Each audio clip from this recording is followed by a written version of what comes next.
range of motion exercise, kino-consider natin dyan lagi yung tinatawag na patient position. So always, ang ginagamit natin dyan, either supine, sitting, or standing.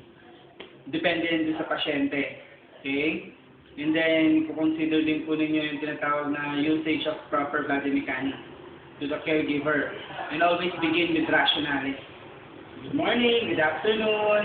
And syempre, di ba, that is caregiver-client interaction. And then, based on the notes, doon na lang makikita yung indication, contraindication, kailangan masasabi nyo yun. And what is the importance of exercises sa pasyente. Okay? So, range of motion exercise always begins on head. We begin on head, then going down to the foot. Or feet. Okay, so there would be no pillow, then we move the headboard. I'll move yan. Then, okay, before beginning anything else, you should wash your hands properly, diba? So, washing your hands. So, ito yung tinatawag natin, sir, na flexion. Okay, neck flexion. So, ang flexion, igagawin mo, neck flexion. Okay. Okay, so this is neck extension. Neck extension is considered neutral position. Kasi naka-neutral. Hyperextension is not done in supine. Ang hyperextension is like this. Gaganon mo yan. Ganun. Hyperextension. Okay? So, next. Natawag po nating lateral rotation to the right, lateral rotation to the left. Lateral rotation to the right. Okay? Then, neutral position. Then, lateral rotation to the left. Okay? So, ito yung lateral rotation kasi nagro-rotate siya. Okay. And then, always proper hand position at the back of the head. Okay, next. Support. Opo. Susunod yung tinatawag natin, lateral flexion. Lateral flexion, pag sinabi mong lateral flexion, that is lateral bending. Ibibend mo, kanina is lateral rotate, iikot mo. Ngayon, pag sinabi mong lateral flexion, lateral bending. Okay? Lateral rotation to the right, neutral position, lateral rotation to the left. Okay. Nakuha mo? Good. Okay. Sige. So next, tinatawag natin after the neck, or known as cervical region, followed by the shoulder region.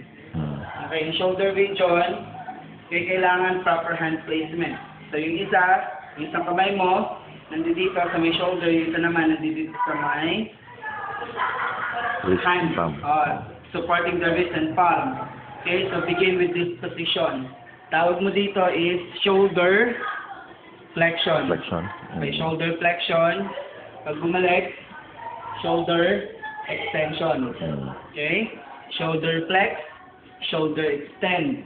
Okay, next. Natawag naman natin siyang abduction, adduction. Pag sinabi mong abduct, away. Adduct, toward. So, pag sinabi mong abduction, pagdating dito sa 90 degrees, iti-turn mo siya. Okay? Ganoon, then, para to attain the full motion of abduction. To prevent flicking. Kasi pag wasay na naman siya lang, hindi mo siya nirotate na gano'n, mag-kick-click yan. Kaya on the 90 degrees abduction, rotate mo siya, external rotation, then move it to attain the full motion of abduction. Then, return back to adduction. Okay, so yung adduction. Okay? How many repetition each segment? That is 10 repetition. So 10 reps. Next. Natawag naman natin internal, external rotation. Hand placement dito naman. So this is internal rotation, neutral, external rotation. Internal rotation, external rotation. Internal, external. Okay. Neutral yun, dito lang. Opo. After that, sunod ang natawag natin elbow. Okay, on elbow, hand placement dito, hindi ka pwede dito kasi may ipit. It will cause pain to the patient. Kaya dapat nasa under the rasyonale, mga pwede rasyonale natin. So this is the resting position. So again, this is elbow, flexion. Elbow, extension. Elbow and knee, parehas na. Flexion, extension. Nothing else. Yun lang yan. So next, sunod yung tinatawag nating forearm. Ito yan, forearm. Okay, sa forearm, ito yung tinatawag nating Sandaras wave, di ba? So ito yung neutral position. Yan yung neutral. So, tandaan po ninyo, pag once na nag-ano, if the little finger turns inward, that is supination. Okay, if the thumb turns outward, that is pronation. Okay, kaya nga siya tinawag ng Sandaras wave, di ba? Supination, okay? Pronation, neutral. Okay? Supination pounds in. Pronation pounds out. Okay. So next, wrist. So sa wrist, ito naman ang magiging ano mo dyan. So proper body mechanics. Kung may chair, di mag-chair ka. So sa wrist, ito pa ang involved movement. This is flexion, extension, hyperextension. Okay. Okay? Flexion, extension, hyperextension. After that, ito yung susunod na motion. Tinatawag po natin na ang reference, ano po ninyo, reference region or reference finger is the little finger and the thumb.